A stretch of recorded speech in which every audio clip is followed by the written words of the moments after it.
Good job. So I'm guessing. Good evening, everyone.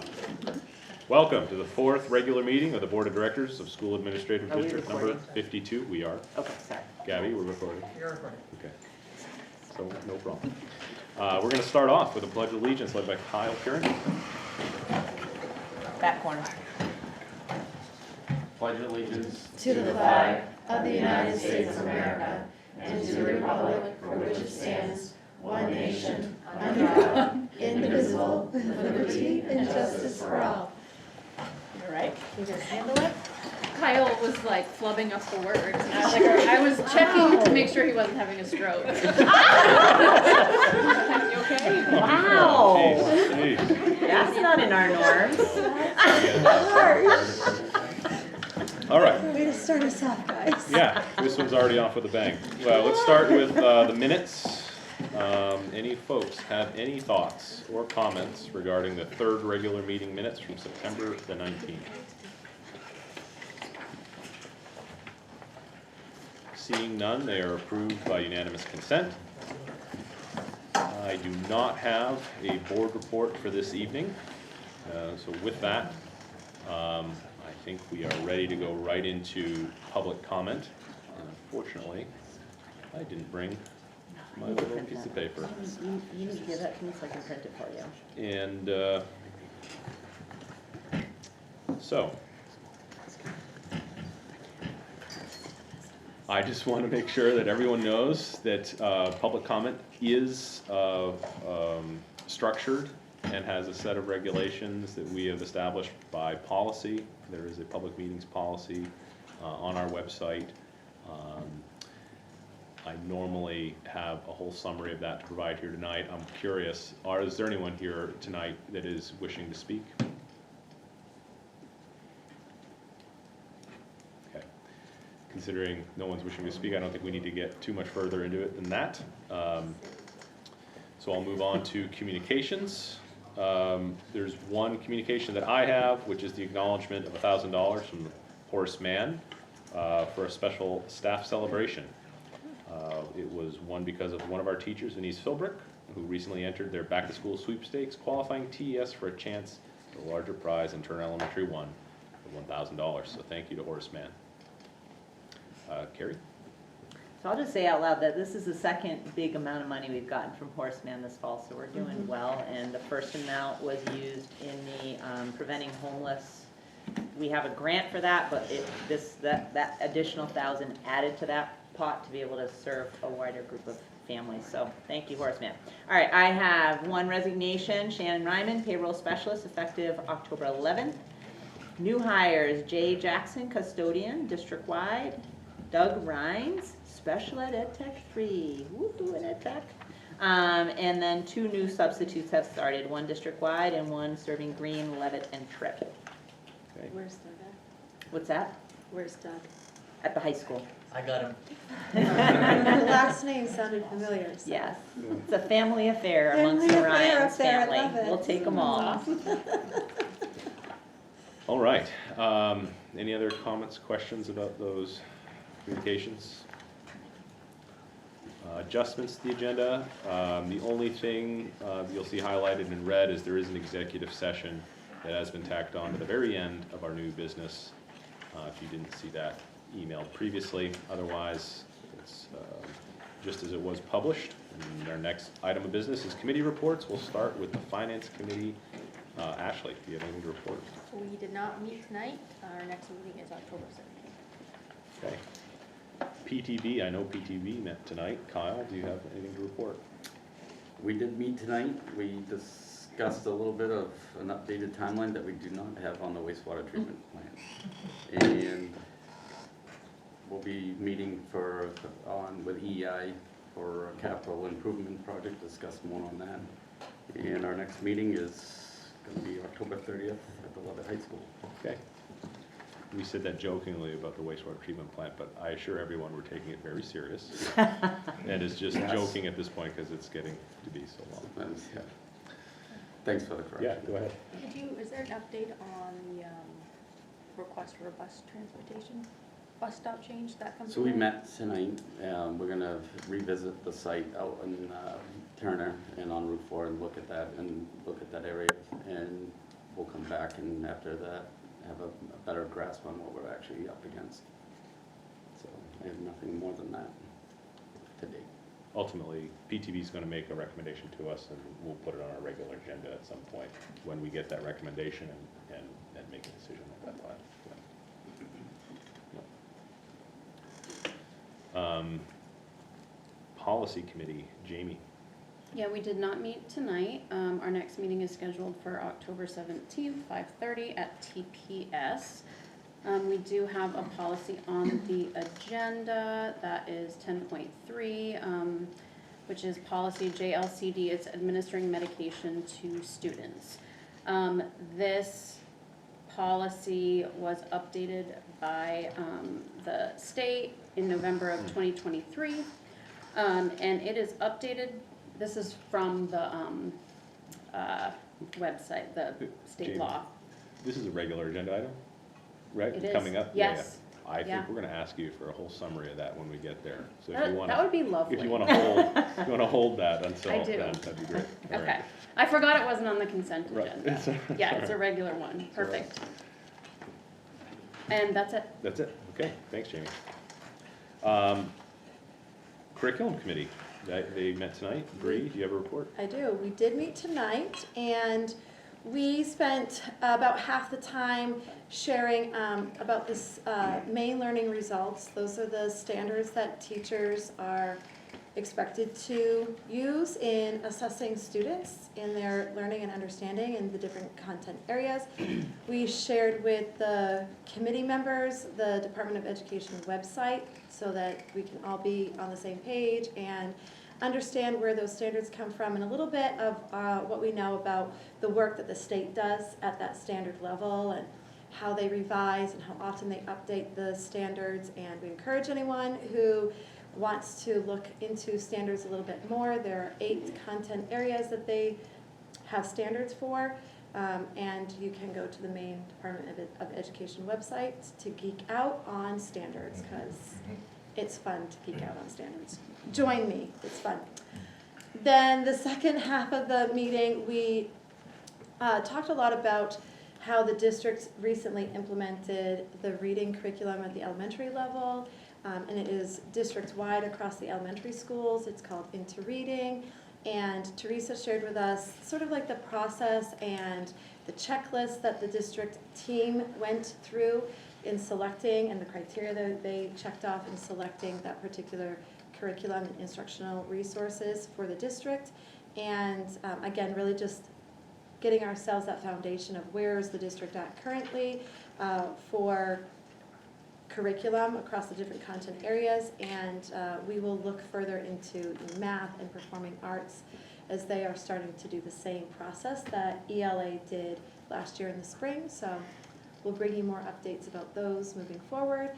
If you would like to see the slideshow presentation, Teresa can email that out to you, so let her know if you're interested in seeing, because that way it has the links to the specific standards on the DOE website that you can get to a lot faster. We meet again on October 30th at 5:30 at Leavitt High School. Thank you, Bree. Great report. But I'm most excited to announce now, if I had a drum roll, I'd do it. We have a new member sitting with us tonight, the student representative, Coral Smith. I don't necessarily mean to put you right on the spot right away, but if there is anything you'd like to say or report on, please go ahead. I do have some stuff. So last week it was homecoming, and that was a lot of fun at our school. We had Spirit Week, so we were able to dress up. We worked on homecoming floats and the hallway after school, and that was just really fun because we were all able to put our creative perspectives together to make something really fun. For the seniors right now, we're doing senior interviews and sending out our college applications. Yeah, that's all I have to report on today. Great. Anything happened today? No. At remote school or anything? Remote school. I mean, yeah.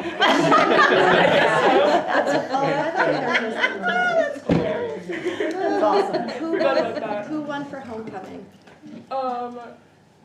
For what? For the Float. floats and. Oh, for the homecoming float, the seniors won, and for hallway, I believe the seniors also won. Phew, all is right with the world. All right, and again, everyone give Coral a warm welcome there. Move on to administrator reports. First up is our Green Central School principal, Mr. Parker. Good evening, all. Before I get into a tiny bit of detail, does anybody have any particular questions on the submitted report? Do you have, the 31 major incidents, do you have a breakdown of how many of those were repeat students? I can certainly get that. Well, I'll put it this way too, 98.53% of our students have either none or one. So it's a pretty small number that we're working intensely with. Yeah, but I can certainly get that if you'd like. Can I just offer, if it's too small a number, I might Yeah. discourage him from sharing it because I don't want it to be able, so it's easily identifiable to a particular student. So that would be the only caveat in terms of that. One of the pieces on here that really was quite impressive, under the coming soon, this past Wednesday, we had our professional development presentation from Michelle Hathaway, who is the director of the Margaret Murphy Centers for Children, all of them. And as you very likely know, we do have a Margaret Murphy program embedded and enmeshed at Green Central School. It has been a phenomenal project so far. This is our second full year. And one of the pieces that is was a big aha moment, there are always parts of the jobs that other folks don't know. For example, folks that are in our special education resource room have incredible duties that a person in a general ed setting may not really realize, as far as paperwork, legal pieces, lots of pieces that you don't see if you're out and about. Ms. Hathaway spent quite a long time doing a very deep dive with all of the regulations, the mental health pieces, as well as the educational pieces for operating the program successfully. We are working really hard to maximize the amount of time students from the program are integrated with our general ed classrooms. That's going really well. We did it kind of slow and steady this year. We've taken off pretty well, and the kids are definitely welcome. But as far as like the clinical aspect of things, with regular education teachers, that was incredibly eye-opening and very deep. And I sort of equated it to an iceberg. You see the part with the kids here, but what you don't see is what Ms. Hathaway shared with us, and it was very intense, really, really meaningful, and I think it gave a great kind of next jump-off point perspective for our staff. So rather than kind of just guess at what people might want, our next step is we're going to send a survey out based on kind of their feedback and help us develop some professional development continuing between Margaret Murphy and Green Central School to try to kind of better enmesh and better understand one another's programs. So that's what I have for you. Yeah, I'm glad that program is successful. It sounds like it's It really is amazing. So, okay, thank you. Thanks. All right, we'll move on to our next administrator report, which is from our Levitt Area High School principal, Mr. Shaw. Excuse me, so I have my report that I was prepared to share today, but something's kind of gone on since. So I thought I'd fill the board in on where we stand with our water situation. So yesterday, fairly, I would say around 10-ish, we found out that there was an issue with the water. We were working on borrowed time because the pump in the well was not putting any additional water into our storage tank. Having seen this in action before and seeing how low the tank was, I knew we didn't have a whole lot of time going on. So we made it to 120 before we were unable to use water. So that was pretty good. Dave, I worked with Dave. He was able to get some additional porta potties on campus to get us to the end of the day, so they were ready to go when and if the water stopped working. Glen Rock delivered some bubblers, so we had drinking water for students as well. Unfortunately, it would have been a bit of a lift to have students in the building today because Goodwin's came over but weren't able to get the new well pump installed until today. So At about 1:30 today, we turned the water back on, and we were able to use the facilities again. So the turnaround time was pretty good, but we had a remote school day today. Staff were in the building, working with students remotely. Our attendance for the day was well into the 90%. So it was very well attended, and students were engaged either directly via Zoom or via Google Classroom with students in class. So that went really well. I did want to talk a little bit more about where we stand with things that are going on. I wanted to mention, last time I was here, it was really at the start of school, so real start of school. We've had a little bit of time now.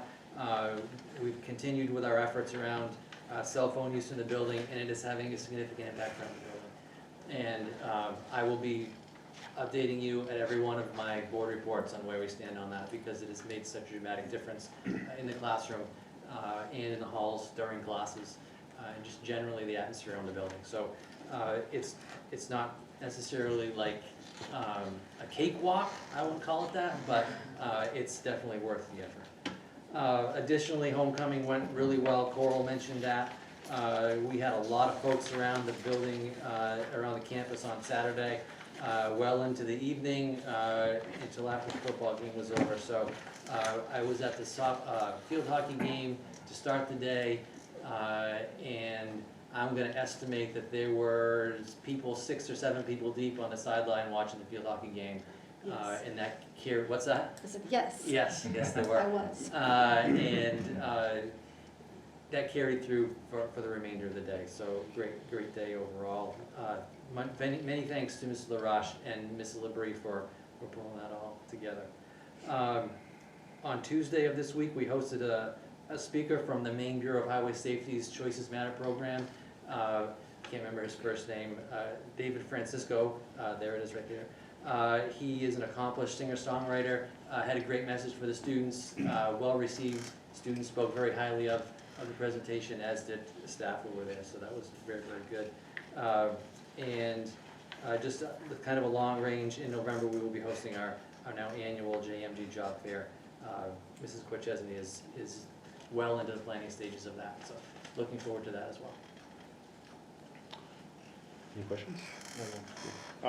The cell phone changes you guys have made, what are the differences from last year to this year as far as how you guys are treating the usage? So we are being very clear about not having phones out during academic time, having defined academic time as the entire class period from bell to bell, and also HPT is academic time. So in between periods, at lunch, it's kind of open season on the phones, but during academic time, not so much. You said it improved the climate around the building. Yes, indeed. People probably still aren't having conversations at lockers though, right? I mean, everyone's like glued to their phone. They don't use lockers anymore. Well, the lockers are there. They're there. Yeah. That just dated you. But there are, Joe, what I can say is there are more conversations happening in classrooms. So academic conversations are happening that weren't necessarily happening before. Good. And at HPT time as well, it's Yes. a huge difference. Yeah. It's like my group really talks to each other, which is awesome. Great. Any other questions? Okay, thank you. Thank you. All right. Now I don't know what people put their jackets during the day. I'm really confused here, but we'll keep on, High school going. kids I'll don't talk wear to you later. jackets. High school kids don't wear jackets. Anyway, It's snowing. all right. Enough making fun of me. Let's move on to Hey, join the party. Assistant Superintendent, Ms. Gillis. I have a report tonight. Great. Very excited about it. Okay, so I have been helping to facilitate the planning for our Professional Development Day on October 11th. And I'd like to highlight a few things. First of all, the pre-K and K teachers will be working with the pre-K ed techs and our district occupational therapists, participating in Fine Motor Olympics training, which is highly coveted by some of the other principals on the leadership team. But seriously, our occupational therapists are planning just about a 2-hour training where they will be working with the teachers and teaching them some strategies to help support our youngest learners. And then following that, the kindergarten teachers will be continuing their day working with the district occupational therapists and led by our grade level leader to really look at our new writing component of Into Reading and how we can bridge the expectations for the writing along with what we know about developmentally appropriate practices. So I'm super excited about that. We have 2 great district occupational therapists that I respect and have just been really excited about their willingness to dive in and to work together, so it's very exciting. And another highlight is Dave Roberts and some of his fantastic staff will be providing food.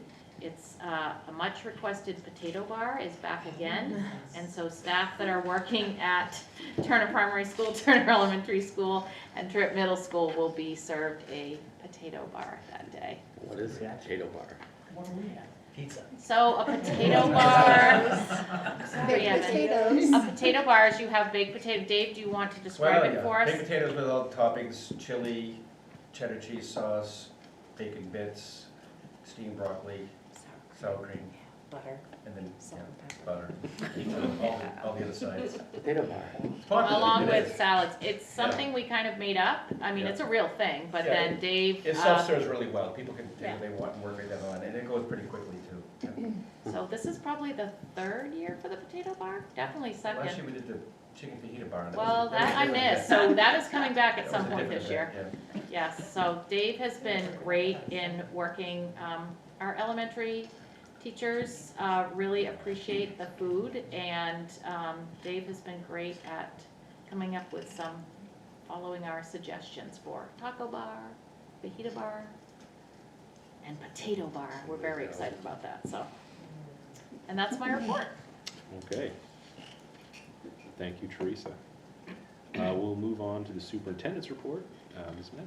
Yep, so pretty short. Last week, or last meeting, we talked briefly around attendance because that came up as part of sort of our district goals and Shannon's goals at Leeds, and Kristen certainly is going to talk about it, as are the other principals.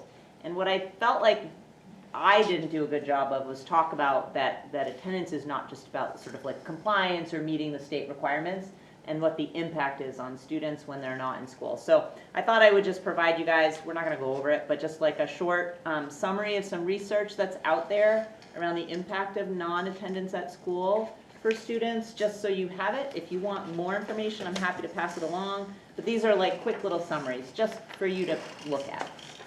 So that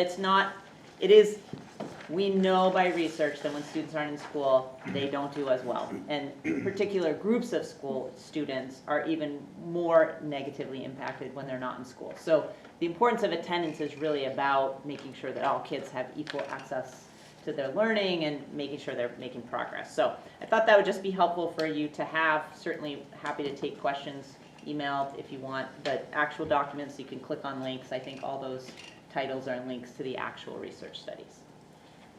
I wanted to do a quick update on transportation. So Jim hosted his very first Department of Transportation inspection from like the guys at the state. And he did great. His whole staff did great. We had one bus taken out of service, but he anticipated that. It's just starting to get rusty. But there were no major violations. Like, no, it was really exciting. He showed up in my office like, oh, it was great. So thanks to Murray's for like their work around the work they, who's the mechanic who does that? I know that we work with Rodney's, I know that we work with. So the mechanics who work on it, I'm sorry, I can't remember their names right now. They've done a great job, and the bus drivers, what's that? Murray's Truck Service? Yeah, that's what I thought. The bus drivers made sure that they, didn't have any violations of things within their bus. So really a really good day for them. So that was Tuesday. It's a big deal. So I also wanted to just give people an update around cancellations. So far this year, we're doing so much better than last year. But so far this year, we've only had to cancel 4 full day runs, like AM and PM. nobody's had 2 full-day runs canceled in a row, right? So one bus, we canceled the afternoon and then the next full day, but not AM, PM for both. 6 times we've canceled just the afternoon. So other than that one time where it was like PM and then the full day, it's not been the same bus 2 days in a row. Like it's been the different bus every single time. So last year, I think what we were seeing was like this constant impact on the same families, like a couple days in a row, things like that. And it's been all 3 towns, been spread out, mostly just like one afternoon or AM. And we've been able to give mostly enough notice to people in terms of, being able to make alternative plans. So we have one driver returning from leave. We're breaking up the Leeds run starting on Monday, adding a Leeds run, so that should reduce sort of crowding and length of drive. That's been in the works. We've been waiting to do that for a driver to return. So it's not perfect. I think we're still contracting for athletic runs. So that's, and there's cost to that, but until we have enough drivers to like relieve, we're not gonna be able to have our own drivers covering all those runs. So, but in terms of just like consistency for families and for the kids, so much better. And then last, I attended the legislative update that's offered each year for superintendents to learn about all the new laws. I mentioned this in the earlier meeting, but the primary law that we spent the most time on was the new paid family medical leave law in Maine. So any of you who have a business that will be impacted by this, you probably are aware or are hearing through the grapevine that you might have to pay attention to it. There are still so many questions, and we spent a lot of time like working through scenarios of what might count, how we'll do that, but then we have these whole separate contracts, how those 2 things are going to work together. There's a lot of unanswered questions and a lot of things that will need to be worked out. We've got time to do that, but we spent most of the time talking about that and what the impact will be. So there will be a budgetary impact for sure. It was fairly small this year. It will get larger. Well, you've given us a lot of forewarning about that, so Yeah. when the time comes, sure. And then the only other thing I want to say is I was with Eben yesterday when we made the call to go remote, and he talked to his staff, and those teachers were like, let's do it. And they just like, Eben sent them on their way. There was not a single, they just all rolled. And so I think it's a testament to sort of the culture of that building and sort of people just sort of being ready to do something. So I just wanted to say that out loud. I think it's also a testament to Eben's leadership and the group of people that are there, because they did not hesitate. And it was a late call. Like, we didn't get to tell them until 2:45, and they shifted it up and just got it done. So it was a heavy lift, and they did a great job. And for attendance to be at 90%, that's great. That's great. Yeah. All right, any more questions for the superintendent? Yes. The bus that's taken out, do we have a spare bus that just circles right back in? Yeah. What's the timeline on the bus of getting? I don't know. It sounded to me like it might be I think it's done. end of life. I think it's end of life. Yeah. I can't confirm that for sure, but I'm That was my impression, confident, is that yeah. that it might be end of life. It's the oldest bus that we have at this time as well, I know that. We got every last little mile out of it. Great. Yeah, go ahead. Going back to the new bus driver in Leeds, is that going to be a LCS and a trip high school person as well? Because I got notification from Leeds. Yeah, you guys have an additional bus run too, right? Did you guys put out? I didn't put anything out about a new bus run. Okay, I'll check with Jim. It should be. That's Okay. that's what I've heard. But you have a middle school student, but you didn't get a notification from the Correct. middle school. All right, I will make sure to talk with Jim tomorrow morning. I looked to see if it had been updated on the run, if that, Yeah. I think it's bus 46, was added there, but it wasn't. And I didn't know if they were going to a different town Yep. earlier and then coming to Leeds or whatever. But, okay, thank you. Yes. All right, any more questions for the superintendent? All right, before we leave reporting, I'm going to jump all the way back to the Finance Committee report, which is the first one. And I'm doing that because we do have a matter on the consent agenda that's a recommendation from the Finance Committee that was unanimously approved, and I think it's worth just a quick summary of that before we get to the consent agenda. So Ashley, if you could give us your thoughts here. Yeah, so it was discovered that there were some employees who some of their pay based on the pay category that was entered, Social Security tax was not withheld. That resulted in $7,674.23 that should have been withheld from their pay and were remitted to Social Security. That was not. Based on recommendation from admin, we've also decided to recommend that the district cover that rather than having the employees pay for that now. For some employees, that would have been a larger portion we would have to retain from their current paycheck, and some of it dates back to 3 years ago. And then, so we are recommending that the district cover that, and it has been corrected moving forward. My understanding too, it wasn't uniformly across everyone, it was kind of focused on a group. Correct, it was a group of employees in which some of their pay was coded incorrectly, or didn't have the proper coding. Not their fault. Any questions for Ashley before we move on? Okay, seeing none, we'll move on to the consent agenda. Again, these items are to be acted upon collectively unless a board member asks that a specific item be acted upon individually. Did anyone like to make a motion to remove something from the consent agenda? Seeing none, then I will make a motion to approve the consent agenda, which consists of item 8.1, the approval of job description for athletic trainer. Item 8.2, the consideration and approval of the Finance Committee recommended July operating and expenditure reports. And item 8.3, consideration and approval of the Finance Committee recommendation to pay to Social Security withholdings totaling $7,674.23 for the past 3 years for specified employees as discussed at the Finance Committee meeting. Would like to make that motion? Kyle, second. Crystal? All those in favor? That is unanimous. Old business. We were bringing back the MSBA Delegate Assembly business discussion for a couple of reasons. One, I think we had a pretty good discussion around it the last time. But two, we also have some time. And I think there was some discussion last time.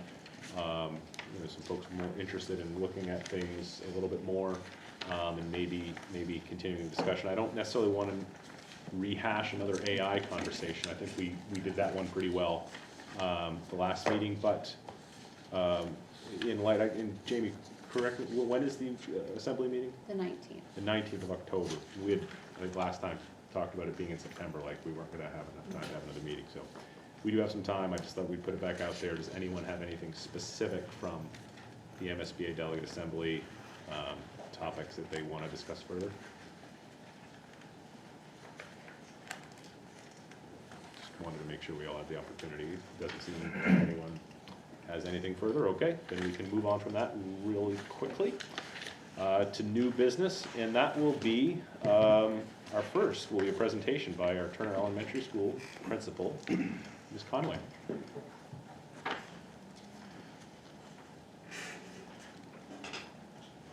And we went so fast through that old business, we weren't ready.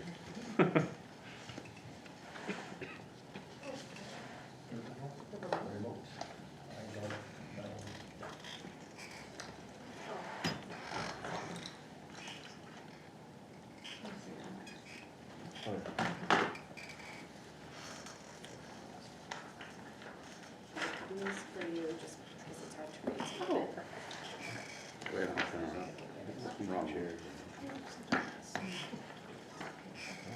So I'm a little concerned. I wonder if by plugging it in, it's gonna make it so you can't do it. Well, we gotta change the source at least. Well, it's just the source, yeah. Yeah, okay. We'll just have to take it back, and we are.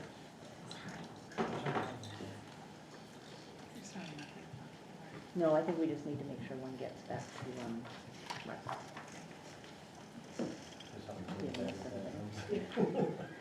What time did you have? 6:52. Is there enough over there? You need one more? No, we're good.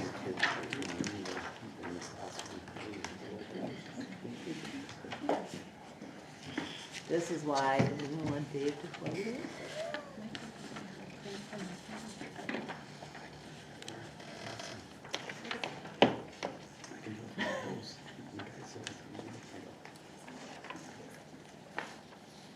I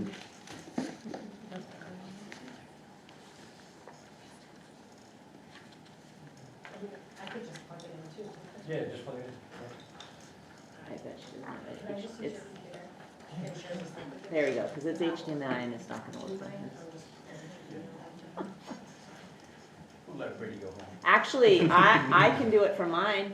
Oh, perfect. Yeah, I just realized that I have it. Why don't we just do it that way? But it's not, it's But you just can't that. plug it You're in. not gonna be able to. It's just Oh, it's the because same it has- problem. Yeah. Yeah, just kidding, no. And it's, I think we don't have, sorry, it's Apple. Yeah. It took me a long time to be able to do it, and then I did it.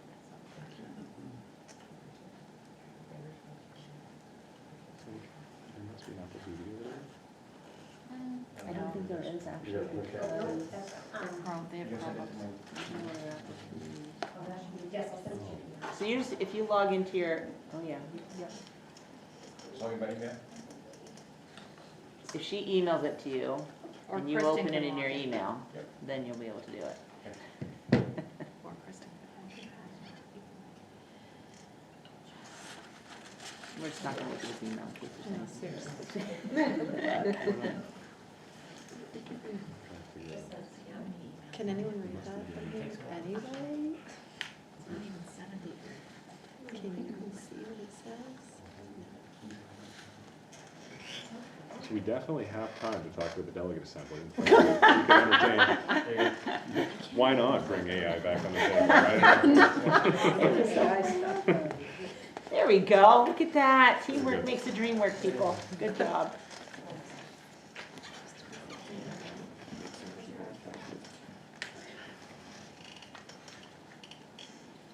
At this point, it's like patrol. I'm just gonna send you another email. Faster than logging in and finding it.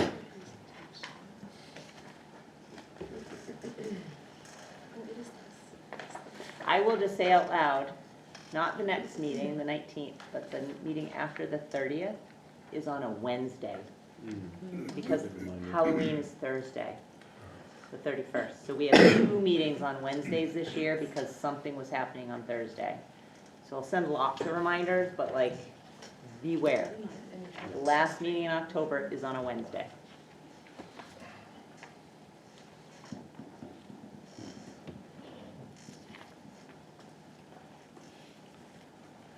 Doing great, Kristen, by the way. I was looking at the screen and I was like, I just need to find her goal, and I thought she kept it there, but that clearly was not all I needed to. Alright, so, this is my presentation. Nope.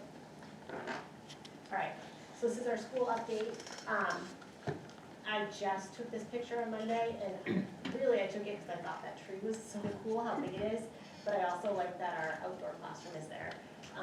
And it has been used by different classes, like classrooms, and we have a group of 3rd and 4th grade student leadership group that are planning on doing, like making more like an arts and craft area for recess, because we have some kids who don't, they just like want to sit and draw and color, and that's all them, they have it all planned out, and then they want to turn that tree area right there into like a outdoor library.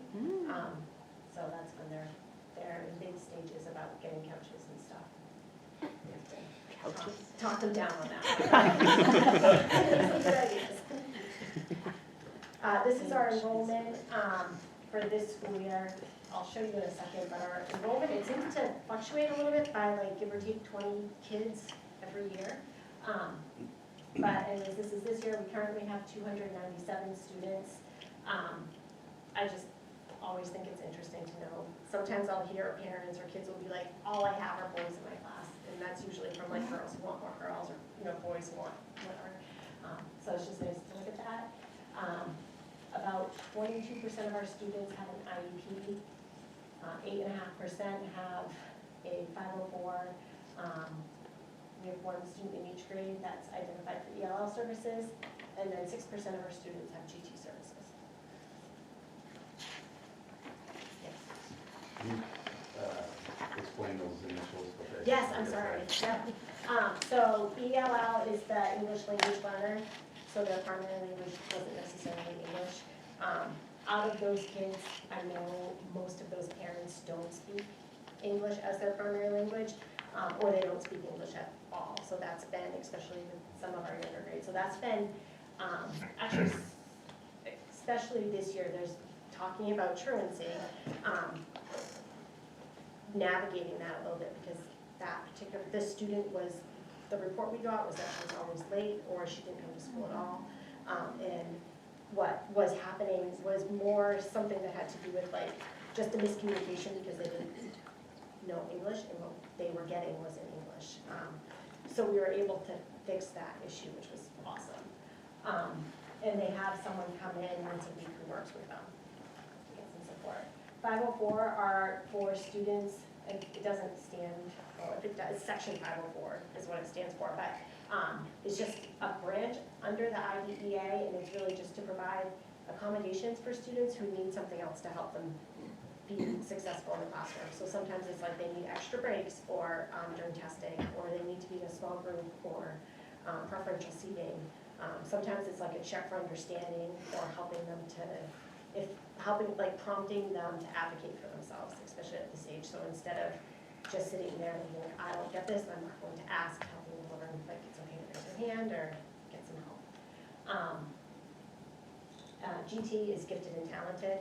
I think it's 5% of the district, right? Like that can be identified. GT is interesting. It's not like a cutoff of their scores, but it's a cutoff in the district of how many students can receive gifted and talented services.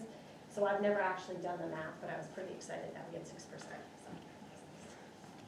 And then special education services, we have students with a variety of needs under special education. Sometimes it's under other health impaired because of trauma or what might have happened. Sometimes it's a specific learning disability or intellectual disability.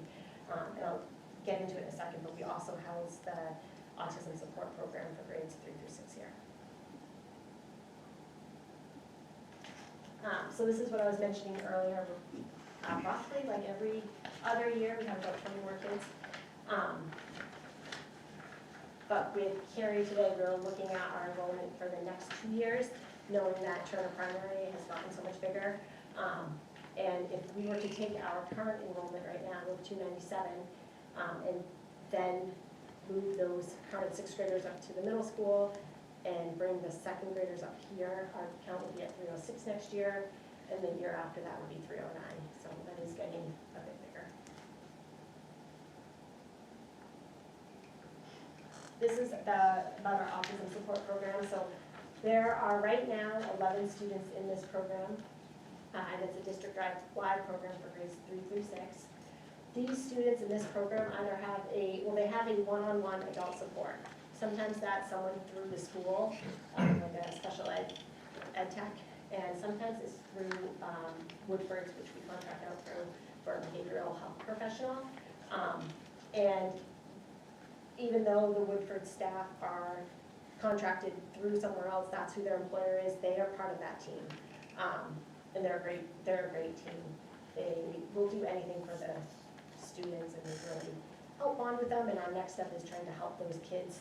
We worry as they get older, helping to make sure that we're also increasing their independence, because sometimes they just love their pupil that they work with, and just getting them ready for their next step. So this year, and not that we hadn't done before, but we are really focused on data. So our office structure has changed quite a bit. In our office now, we have our school counselor, we have a brand new dean of students, that's a new position this year. Our nurse has always been there, and then our front office staff has always been there. And we have a new front office staff member this year who's really great at computers, which has been awesome. So she's able to pull data. That team meets once a week, and we have a database of all of our students, and we don't go through them every week, but we'll go through like a grade each time. So our goal is to make sure we're not ever missing one student. So making sure we're collecting data. We have Office, another document that just the dean and I use, to collect, like, what are some of those interventions that we've done, what are some of those next steps that we've done for calling home, if a student's coming for behaviors, if they need to have like another intervention to support them, if they need an individual plan moving forward, whatever, what that might be. But we'll go through all of that in the meeting. The nurse will also bring all of her data she collects as well, because we know sometimes when kids are going to the nurse consecutively, it's not because they're sick, it's because they're getting these headaches because they are so anxious, or something else. And so having those and just having that consistent time where we're kind of seeing these things that I think we had seen before, but all the data's right there. So we're not just making an assumption because this week we are happen to see the student more. And then we can also go back to it pretty easily. We use our Swiss data as well, and then we pull our attendance data for this meeting. And we'll go through every student who's been out that, and it's, having that group there, we all know the reason why, like moose trips, hunting trips are pretty big right now. Sometimes it's like a vacation, it's like if they take that vacation, that's like an annual trip that they take. Sometimes we had a lot of pneumonia this year, so sometimes it's about that or about like an allergic reaction someone had. But having those conversations with the people that need to know so that when we are ready, or when the student comes back, or whatever it might be, we're able to give them the best support. Inclusion team, so this is it's been really interesting. It's been a ton of work for teachers, and I'm so impressed with what they've done. But we are working really hard to make sure that our students are staying in the classroom with their gender peers as much as possible, while also making sure that we're not putting them at a disservice. So we want them in there, but we want to make sure that if these students, if they have learning gaps or behavioral needs or whatever else it is, that they are getting the support that they need as well. And we're doing observations. We've had observations from our new school psychiatrist or psychologist who works, she's an itinerant staff member, so she's only here a little bit. There's a new special ed team leader who's done some.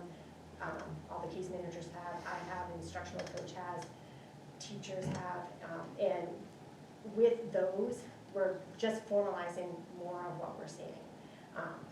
So we can see like, all right, what is the function of that student's behavior? Because when a kid is shutting down, it's usually not just a behavior, right? Like if they're like, they never do math, it's not just because at this age, more often than not, it's not because they don't want to do math, it's because it feels too hard for them. Especially from 3rd to 4th grade, all of a sudden 4th grade math becomes like a little bit more complicated, and so you see some of those kids that struggle more with it and they just shut down. So figuring out what that behavior is and then what do we need to do to help them and be able to also keep them in the classroom. So sometimes that is like, all right, they need to be pre-taught, they need to know what's coming, be able to feel confident, and then be successful in class. We do a lot of workshop model in the classroom. So the teacher will give a mini lesson, then they'll do some small group work with the teacher and other staff. We have a lot of staff in the rooms. We are using our special ed techs right in the room to also help run some of those groups that are based on student need. And then if they're doing individual work from there, sometimes that might mean that some of those students are getting, everyone is getting, their individual work is based on where they're at and what they need. So meeting as a group, as a team, with like either that grade level, and the case managers, and instructional coach, and some of the other special ed staff, has just been a really intentional process. And it's just, it's really interesting looking at how valuable data can be, because you can make these decisions that are not, they don't feel, oh, let's try this. It's like, yes, this will work, because we've done the work. And then PLC, so that's professional learning communities. Those happen by grade level and by subject area each week. So our unified arts teachers also have a PLC time, a common planning time. They have some things that they are required to do in those. They need to look at data. They need to put in their own intervention data, what's happening in the classroom. They go over school-wide events. They will, there's usually some kind of PE that might be related to what they teach. There's been a lot to do with the into math work. We have a couple of other PD initiatives this year, and those also are brought up in the PLC meetings. And then, I'll get into it in a second. We do some team now too, so I'll get into that. So I mentioned this already, our office support team, just sharing a little bit about some of our data. So this was us currently, so we're at 95.6% attendance. And then last year, at the end of the year, we're at 93.8. Our chronic absentee percent last year was 14.5. So our goal is really, we want to get to 10%. And then I mentioned we do like a behavior data, intervention data, and then that spreadsheet that I shared. Talked about the inclusion and support. Another thing that we're also doing, I talked about the inclusion teams, but we have a lot more co-teaching happening. So with case managers, where the special ed teachers are going in and co-teaching with the teacher. We're also doing that with some of our interventionists who are also going in and doing the same thing. And when we talk with kids, we just talk about like, oh, this is another, this is a teacher who's in your classroom. So the goal is to help kids feel like they have tons of support and that they can get what they need when they're in there. I mentioned the pre-teaching. Sometimes that's what kids need to be successful. They need to feel confident. We're working more making sure that the workshop model, which is like breaking the kids into small groups and being exposed to different standards and goals in those groups, is more consistently practiced in every classroom. And then our What I Need time, last year we had it at the same time school-wide. One thing that we realized is that it wasn't as beneficial for all kids. So some kids were just like, okay, this student's doing really well, we're gonna put them in this, but they may have liked it, but it wasn't necessarily the best use of their time. So we're doing that now by grade level, and it seems, it's only been a month, and we've been doing a lot of like figuring out where the kids are at. But it seems like that is going to work better for us. Our gifted and talented teacher works in other schools as well, but she's also coming into the classroom and is available for some of that time. And then goal time is something that we do when we are pulling, if it's like individual work time in the classroom or before school starts. We used to call it like red buckets or blue buckets, which came from someone who used to consult with the schools, I think. But we just changed it to goal time, because all students have goals. We all have goals, things that we have to work on. So it's just it's super brief, like students who struggle with math fluency, which is something that we've noticed is a deficit of ours, and that impacts our math scores so much, because they can't keep track of what they were doing.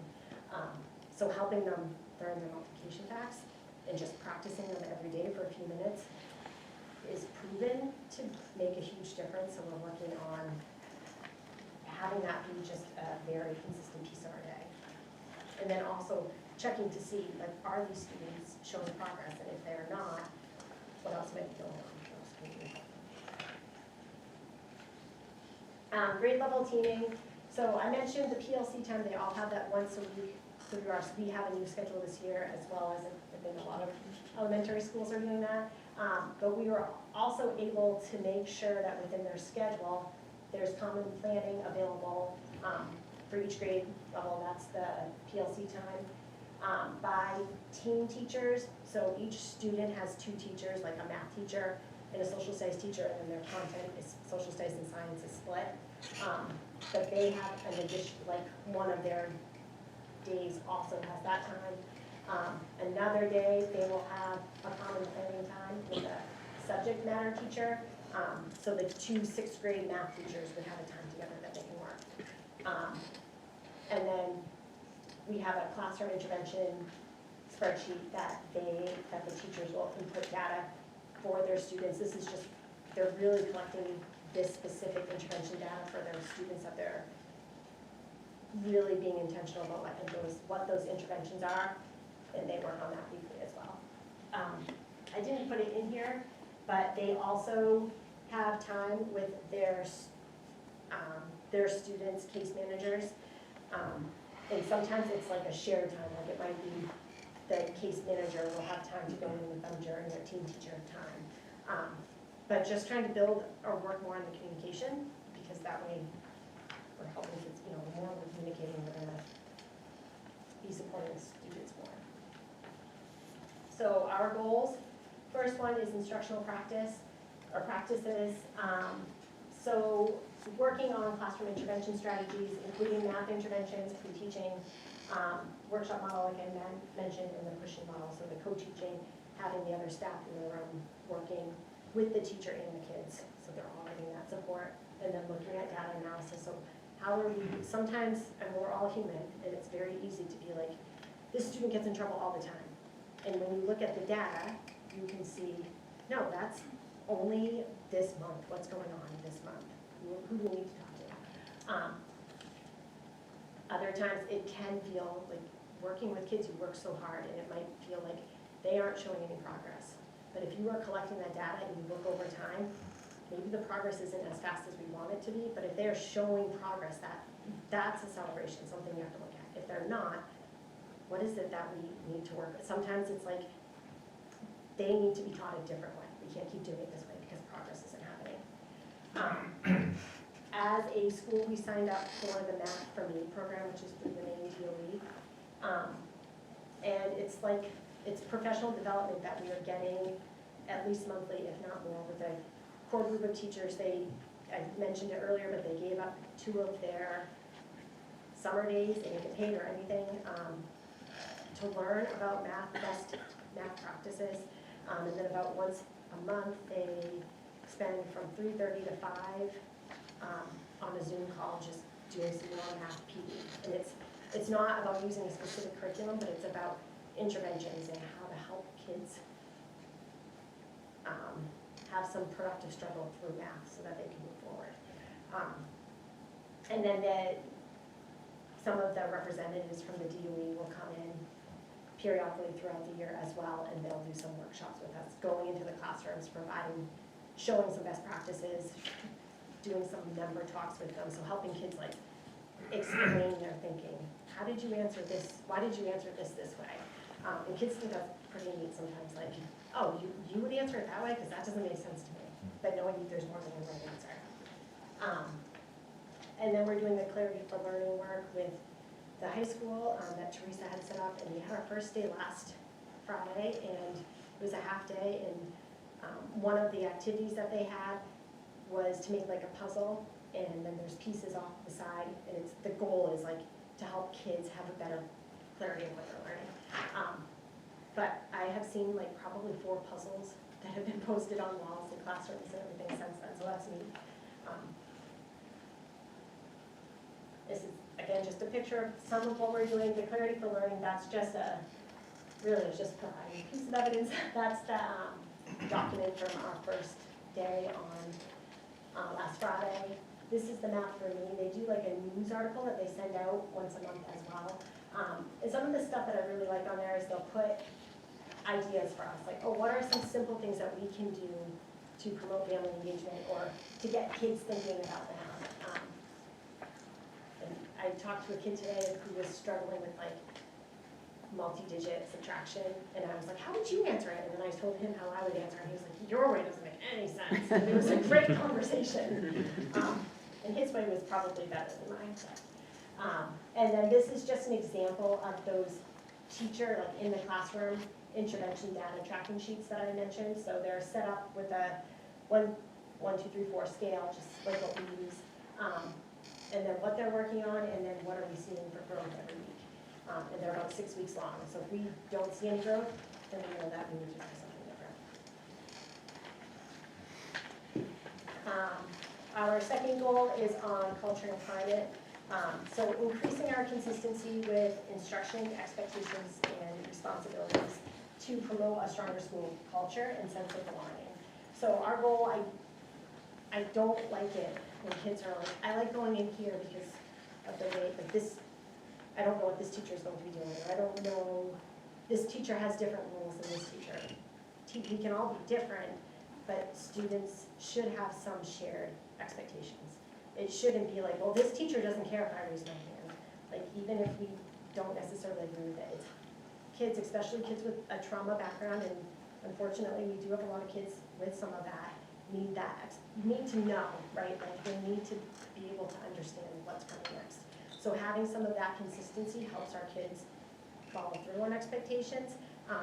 And a lot of that has to do too with like being able to monitor and have a culture where our doors are open and people can go in and be like, hey, did you forget? You need to have your rules up on the wall. No, expectations or rules, but, or did you forget that it shouldn't say no talking? You want to say in the voice of the quiet voice or whatever it might be. So it's something, our doors are always open and we have a checklist that we'll go through, that the dean and I will go through sometimes, and it's just to support them. It's something that we just have to keep doing, and none of it's a gotcha, it's just to support our staff, to support our kids.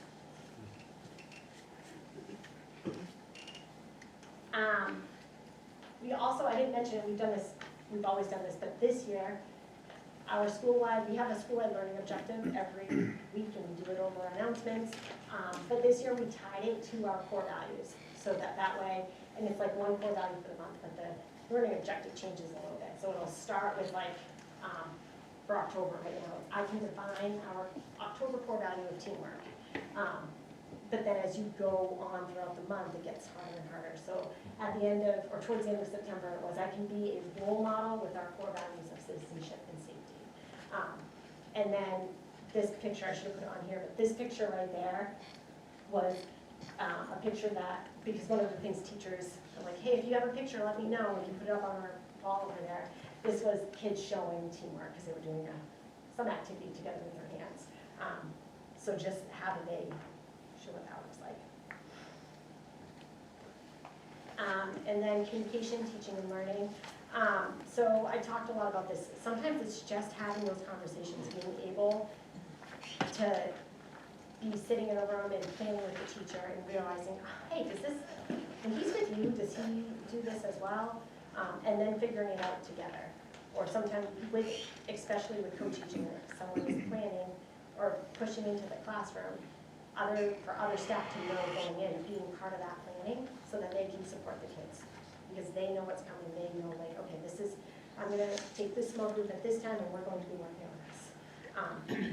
So just increasing our communication as much as possible throughout our school system so that we have a more unified school climate. I think this was shared in September. This is just another way that we try and support. So what is a behavior that should be sent to the office? And there's the major and minor, which I shared that as well, but this is more like, these are your steps, because it's really easy to forget to do something. If we don't collect the data, then it doesn't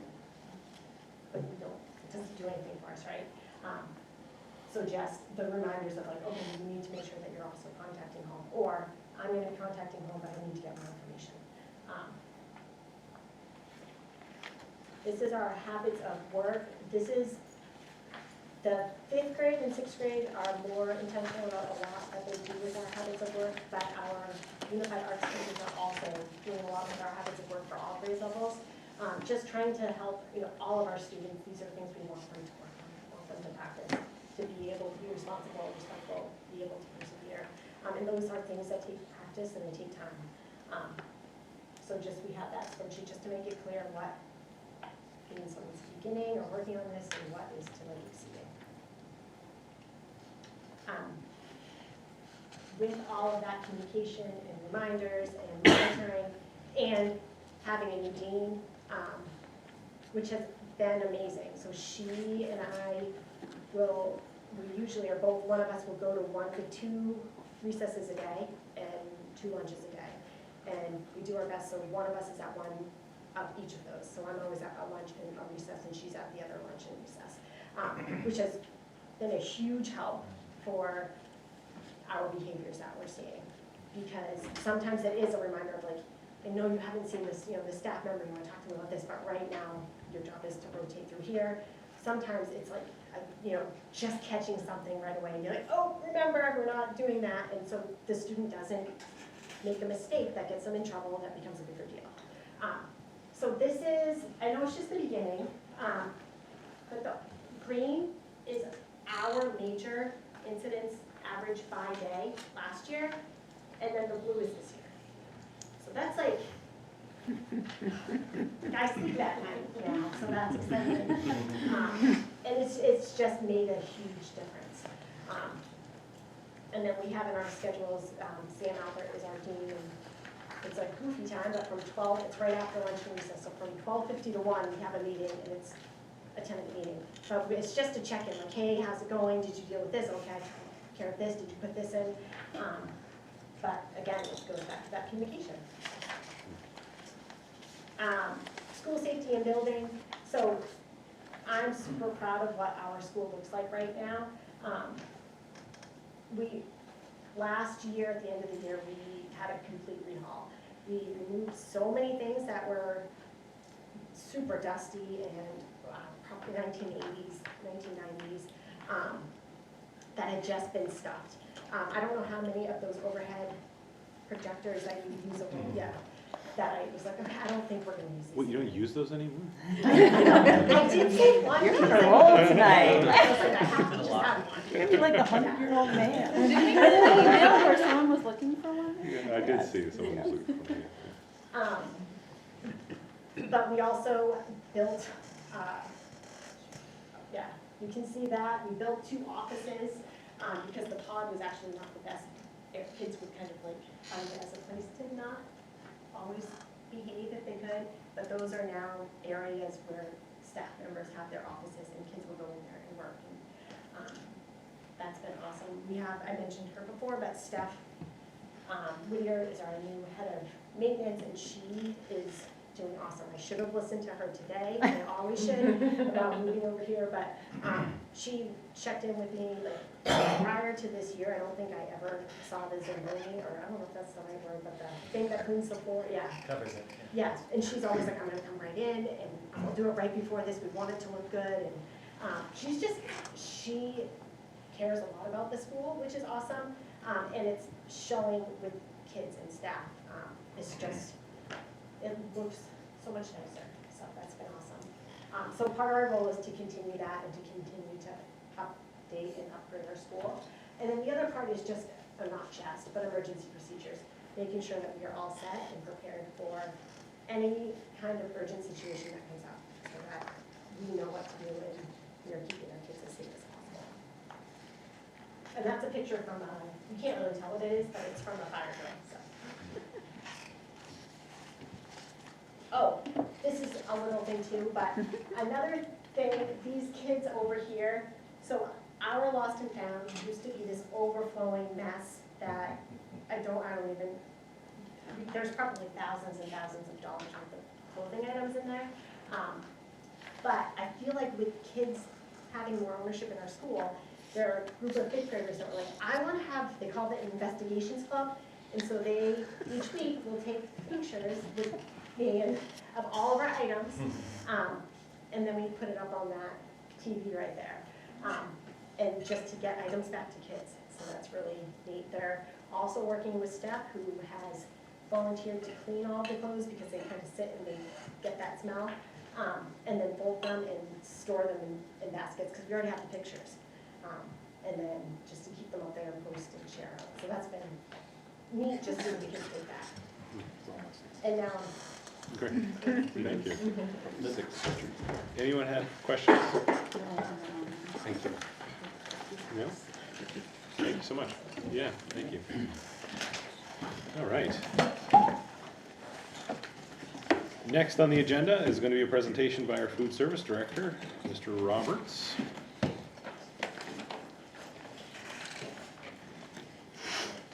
Appreciate having you here.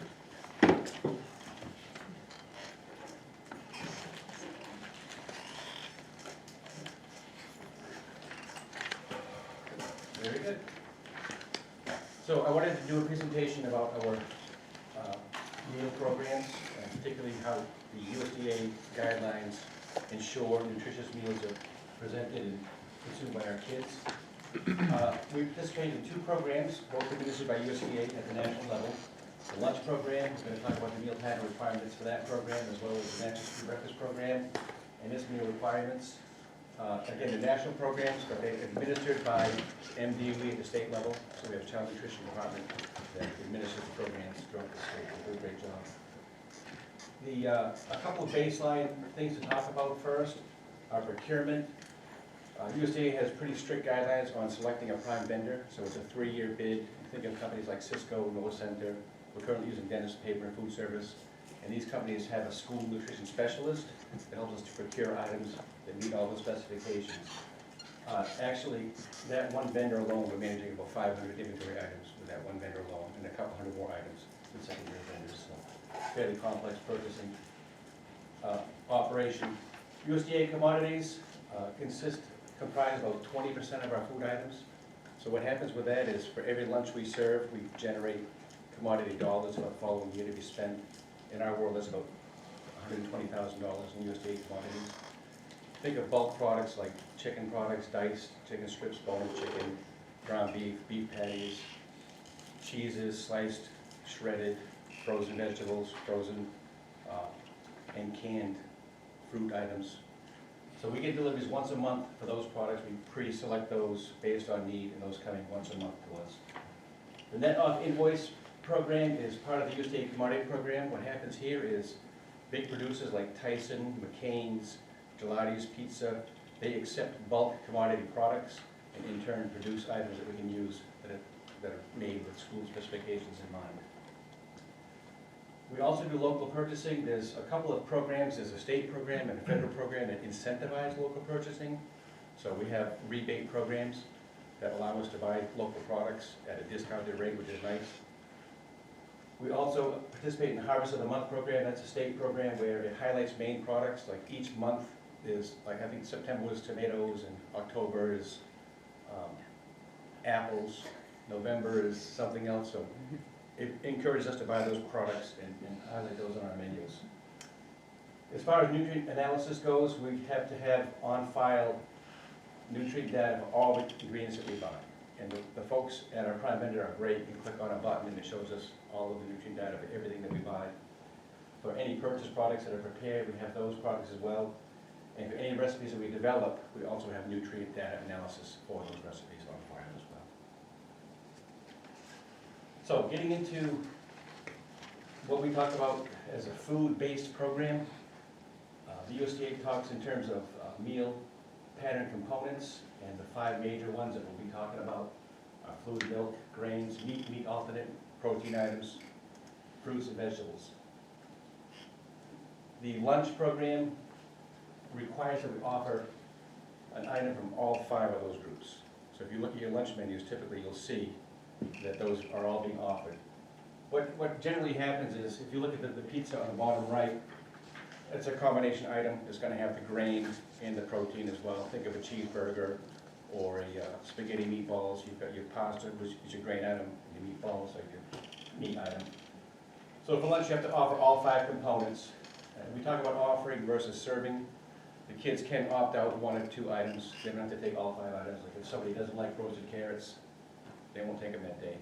But they also have secondary items they can choose from on the food veggie box as well. This breaks down how those components are offered by grade level. If you read across the top of the milk, it says you just have to offer 1 serving of milk per day, and that's an 8-ounce half-pint milk. And it can be low-fat or fat-free, flavored, or everything. So that's the same requirement for all the grade levels across the top. Fruit, they're saying you have to offer a 1/2 cup of fruit daily, or 2.5 per week. And vegetables, very similar. You see the high school kids, you have to offer a little bit more. Like on the fruits and veggies, you have to offer a full cup of fruit or veggies, total of 5 per week. It's a little bit different with grains and meat alternates. You're required to offer at least 1 or 1-ounce equivalent daily for the low grade levels and a 2-ounce equivalent for the high school.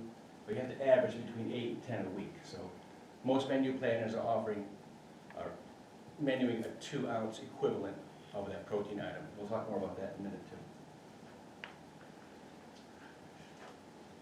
So if you look at each component, a little bit more detail on each component, the milk is probably the easiest one. We talked about that. You have to offer at least 2 different types of milk every day. The grain component, there's a grain component in both the lunch meal plan and the breakfast meal plan. You have to offer grain for each meal. And the requirement from USDA is that 80% of your grain has to be considered whole grain rich. So that ensures that you have those whole grain nutrients in there. And what that involves is analyzing data, ingredient lists.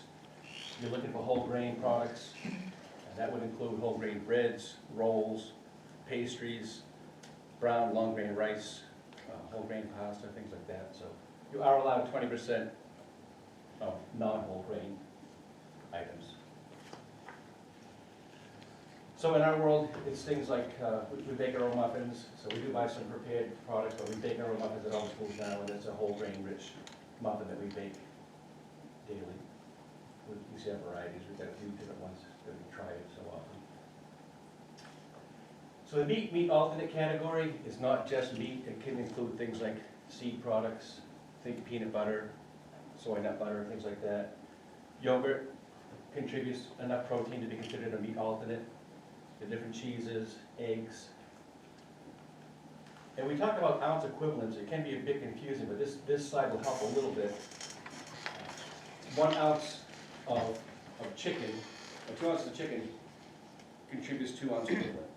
But if it's something like a deli product like that deli turkey, she was at 1.6 ounces, because of the water added to keep it moist, you can't count 1 ounce of turkey as a 1 ounce equivalent. So when you menu that, you've got to write your menu so you've got 3.2 ounces to count as 2 ounces. That's the new math, right? 3.2. It's a bit confusing, but you've got to analyze your products. And USDA does a great job with all their offerings. They have nice fact sheets that say this product contributes so many ounce equivalents per weight. So once you get it figured out, it works pretty good.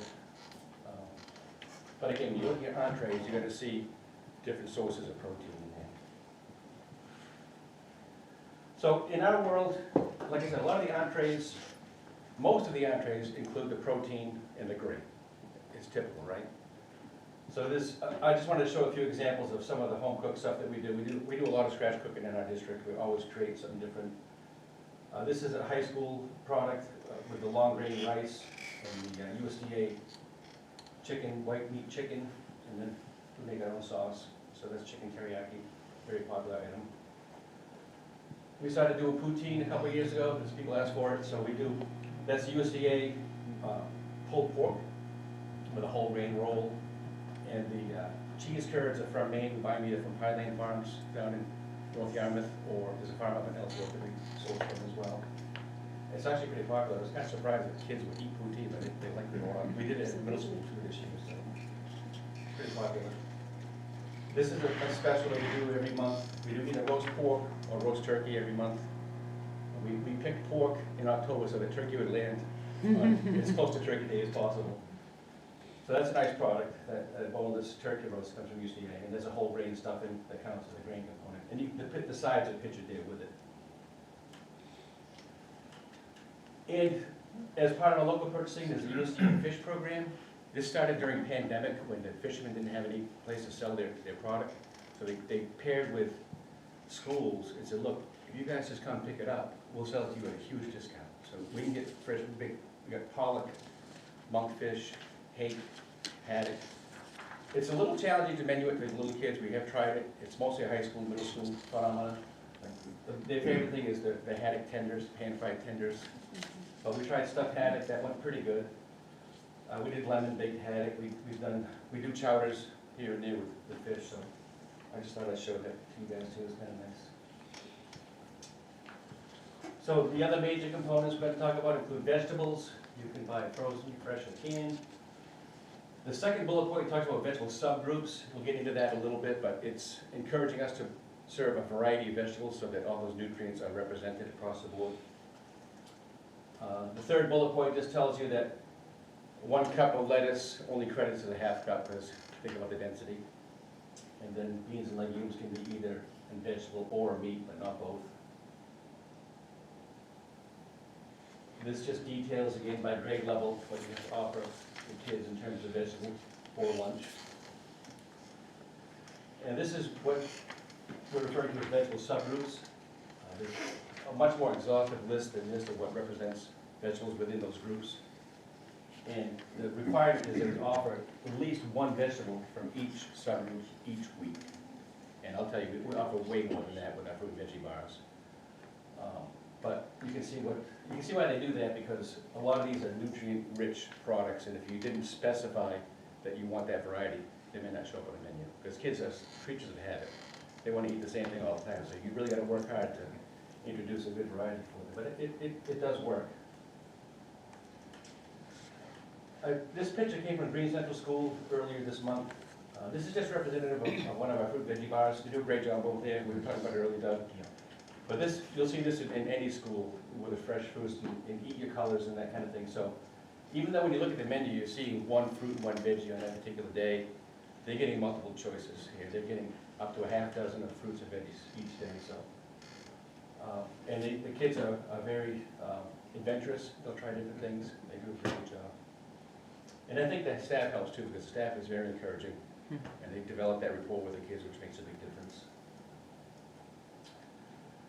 We, tomato month just passed by. We bought some veggies from Emery Farms, these nice big jumbo tomatoes.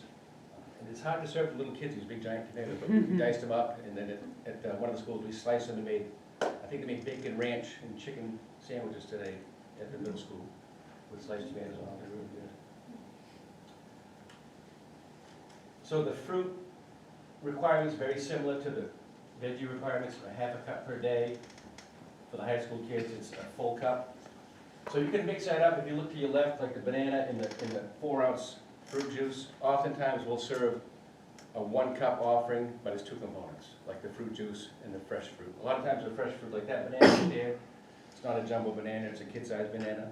It credits as a half cup. So the half cup fresh fruit with a half cup of juice meets the 1 ounce, the 1 cup requirement. They threw a picture of raisins in there. I think they want me to explain to you that dried fruit credits differently. A 1/4 cup of dried fruit actually credits as a half cup, because you just removed the water weight. So we're buying apples pretty regularly from Ricker Hill and occasionally from Boothby's. These are the nice, those big jumbo Honeycrisp apples that you have right now. Super good. K through 6, you got to cut them in wedges, but if you put them on the salad bar beside a pan of peanut butter, they love them. They take them pretty fast. One thing the staff doesn't like about them is we have apple cores where you wedge it. They don't fit in there. They're as big as grapefruits. Those guys are done at home. So going to breakfast. It's simpler than lunch. It's only 3 components there. It's not written out here, but that grain component, you can also break it down to grain and protein. For example, if you wanted to serve a breakfast pizza with egg on it, you can do a grain with a protein, and that counts as well. Think of things like breakfast sandwiches, breakfast pizza, things like that. Yeah. And so there's the fruit. So they got a 1 cup fruit. They got a half cup of banana and a half cup of orange. A lot of times what we'll do is the fruit and the fresh fruit. I mean the fresh juice, I'm sorry. And here's how it looks on the spreadsheet. Again, it gets a little tricky when you look at the grains, because they're telling me, if you look at that bottom, it's a bit confusing. They say you can offer 1 grain per day, but make sure the kids get 7 grains per week. So most menu planners are going to do 2 grains per day, so that's important. At breakfast, we do a lot of, like I said, we do the muffins, we do smoothies, we make those ready to eat. Every school has an immersion blender now. We do the parfaits. Again, the yogurt credits as a protein, and the fruit as a fruit. If you serve it with granola, you cover your grain component as well. So we try to be as creative as we can with things like that. Look at these requirements, and they can look somewhat restrictive, but there's quite a bit of room for creativity within this meal pattern, and we try to do the best we can. I had the menus posted out here, but Carrie pointed out you can't really read them. They are online, but if you look at those menus, like the K through 6 menus, you'll see it each day closely adheres to that 5-component model that I showed you. And then off to the right, we have some representative items that are going to be on that fruit veggie bar. And we can't put everything on there, it's just we serve too much. The high school, middle school menus are a little bit more bullet pointed. We just have so many different entrees. The high school last count was like 20 different entrees a day. Each day they can choose from 20 different items. I had a couple of concluding thoughts here as well before I open up to questions. So we have 5-week cycle menus for all grade levels. So we try to build in a huge variety, and it repeats every 5 weeks at high school, middle school, and K through 6. Alternate entrees are available even at the lower grade levels. They have 3 to 4 items. If they don't like the main item that day, they can choose a different entree. Typically it's a salad or a wrap or a PB&J or something like that. Again, like we mentioned, the high school has about 2 dozen entrees a day, middle school about a dozen. All schools have the fresh fruit and veggie bars that I showed you, and they're very creative with those things. The high school, we have the space and the resources, so we have a sandwich bar up there, which is like a Subway style sandwich bar where they can have a custom-made sandwich made. We have a grab and go for hot sandwiches, we have a daily special, we have a pizza cabinet. There's chef salads, wraps, power packs, things like that. So they get quite a bit to choose from. So in a short presentation like this, it's really not possible to show you everything that we do, but I want to extend an open invitation to anybody to come see us. The best way to really get a feel for what's going on is come on in, have a meal with us if you'd like to, observe the operation a little bit, talk to some of the staff, talk to the kids. We do a lot with adults. I think Chris mentioned already, we do a lot of catering, and we're doing hundreds of staff meals a month now, so it's really nice to, I think the kids do better when they see the adults. It's kind of a vote of confidence. But yeah, thank you for having me today, I really appreciate it. And the next slide is questions, anyway? I'm happy to answer questions. Good, Jamie. I was just wondering, so the USDA requires you to serve a milk to the students. Are you also required by the USDA to offer a milk alternative for? If it's a medical necessity. And milk is the only, we don't have 504s per se in our world, but if there's an allergy, typically it requires a doctor's note. Milk, lactose intolerance, it can be done by a parent note. So we have a few. We do carry soy milk and lactate. Dave, just, I look at our menus all the time. One of my kids is fairly, I don't know, opportunistic with what they want to eat, right? And it can be hard to like really make sure that this particular child like eats like the good stuff and not the bad stuff, right? And I don't know, I had a conversation the other day with her where she was saying, what do you have for school? I ate a honey bun, right? I was like, you ate a honey bun, okay. Like, I was like, so it wasn't on the menu. So I was just curious, like, how many opportunities are there to kind of eat around some of the good things? Things like honey buns offer a lot, or is it, They're whole grain, number one, Joe, we'll say that. Okay, they're whole grain. Okay. It sounds good. I don't use that word. I put breakfast bun on the schedule. Breakfast bun, okay. Honey buns. Sure. But, yeah, I mean, there's, it's not possible to put all of our breakfast choices on the menu. Yeah. I mean, there's so many different things that they can do, but,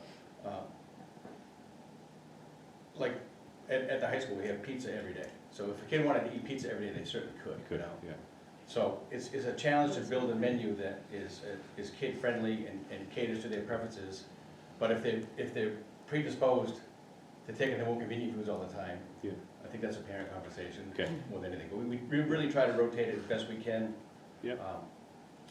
But if they're opportunistic and they only go for the same thing every day, kids are such creatures to have. I know, High school kids will come difficult in, conversation. they'll eat the same thing every day, Right. They will, Right. So we really work hard to introduce new items and give them a variety. But some of those convenience foods aren't there yet, so I will say that. Okay. But they are formulated to meet all the food requirements. Okay. Yes, Alex? Yeah, thank you for coming, for one. I had a whole bunch of questions that you answered almost all of them, so that was a really great presentation. Thank you. Bottled water, is that made available to kids as an alternative to, juices or milks or anything like that, or? Well, milk is a separate category. You can't substitute water for milk or juice for milk.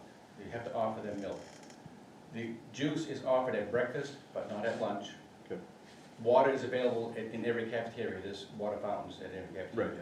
Bottled water is available for the higher grades, but it's an a la carte purchase.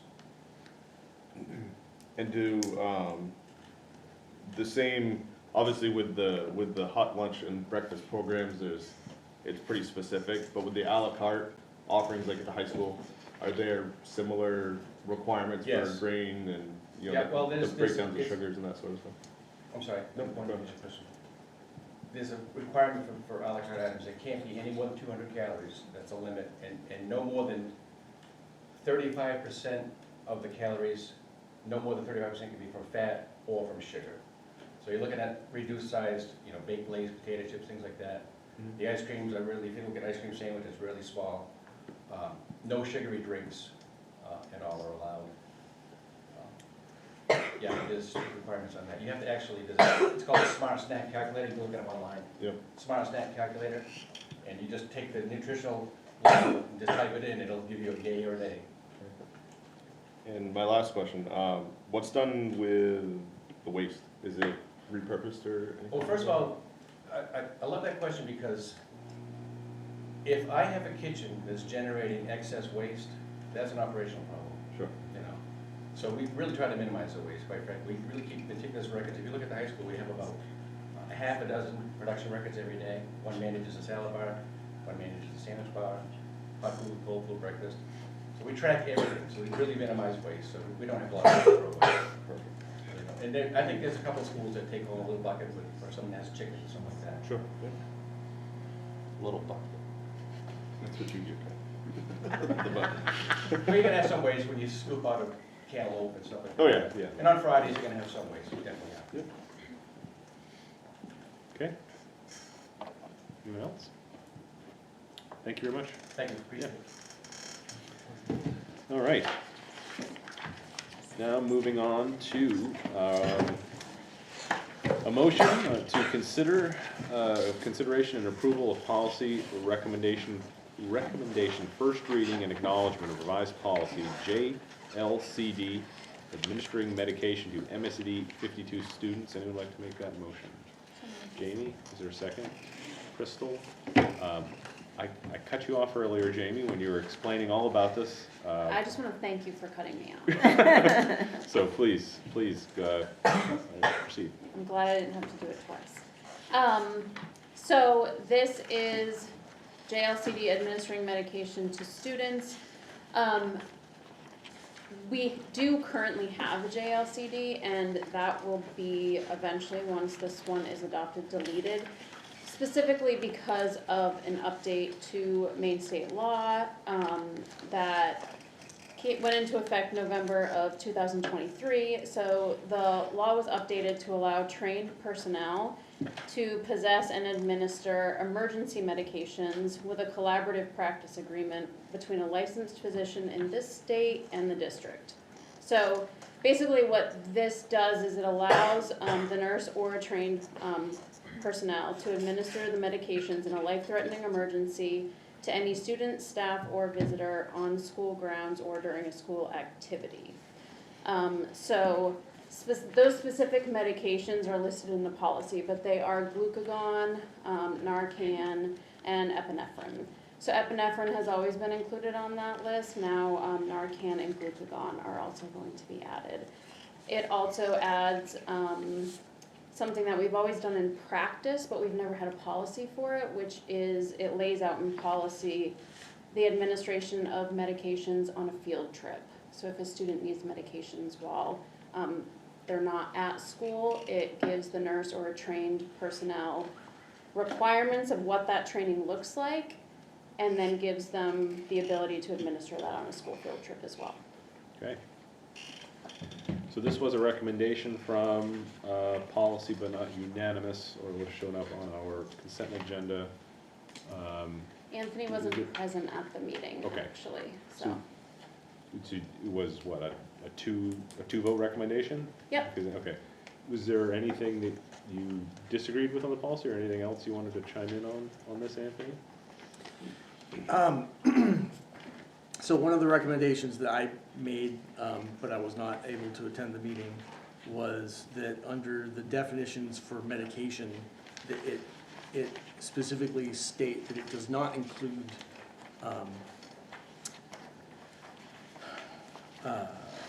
vaccines. And I'm curious why that what you guys talked about about that. Yeah, we did talk about that. Michelle Lenfest was present at our meeting. She's the lead nurse in the district. So I think the sentence that you were talking about was that last sentence on page 3, paragraph 1, correct?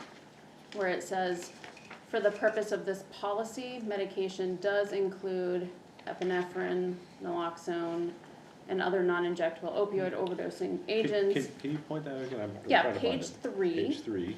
First paragraph, the last sentence. With page 3, the first paragraph says standing order. Is an order written by a healthcare provider? Yeah, it's not. Yeah, I think it's on our page 2, Oh, fourth from the last paragraph. Okay. Yeah, definition of medication. gotcha. That's what we're I'm talking sorry, I about. have a Okay. different one than No, you. no worries. So you would, Anthony wanted it to say, but does not include medical marijuana and vaccines? Is that what you wanted it? I think that's what I recommended. Okay. And so what we had discussed was the reason it specifically says does not include medical marijuana is because there's a separate policy for medical marijuana, singling it out simply because it is illegal for anyone in our district to give medical marijuana to a student. So even if we had parental permission and a doctor's order to give that, we legally could not give it. So that's why that thing is singled out specifically. I mean, if there was a flu shot clinic or something, you would not want that to happen, even if, Well, it would require parental permission. right. Right. Well, So, like, wouldn't all of these require parental permission? With the exception, I think that those epinephrine, naloxone, and Correct. glucagon are included here because they can be administered in an emergency without parental permission. So that's what's different about those 3. Correct. All the other medications would require parental permission. But even if we had parental permission and On a medical doctor's marijuana, order, we we would wouldn't do it. not administer medical marijuana, hence why it's singled out. Okay. But yeah, those 3 drugs, and the reason why this policy needed to be updated is because those 3 drugs are now, healthcare providers in school districts are allowed to administer those in emergency life-threatening situations without parental permission. Okay. And to be clear, glucagon, we're not going to be, the school district will not be providing that medication. Like, we have EpiPens and we will have Narcan or opioid reversing agents, but we will not be stocking glucagon because that's specifically for a student that has a diagnosis of diabetes, and the family would be expected to provide that medication for the student.